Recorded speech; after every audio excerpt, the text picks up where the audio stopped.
Ona bo'lish qiyin. Kimnidir bolasi bo'lish oson, lekin ona bo'lish qiyin.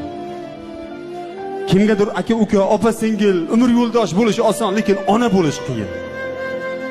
Nega tug'ilgan kun degan kun bor-u, tuqqan kun degan kun yo'q? Nega tug'ilganlarga uzoq umr tilashadi-yu, tuqqanlar duo ham qilinmaydi? Nega tug'ilganlar uchun qozonda osh damlanadi-yu, tuqqanlar xizmat qiladi? Haqiqat bu emas. Biz tug'ilganimizni bilamiz, lekin qanday tug'ilganimizni bilmaymiz.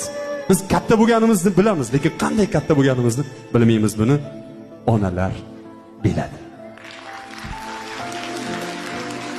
Ona, poyingga dunyo gulin sochsam qarzim uzilmaydi. Hatto senga jannat yo'lin ochsam qarzim uzilmaydi. Yegan har luqma nonimda ona sening haqqing bor. Non ko'tarib har kun yoningga shoshsam qarzim uzilmaydi. Senga xizmat qilmoq uchun 1000 yil umr so'rasam ham, xizmat qilib agar 1000 dan oshsam qarzim uzilmaydi.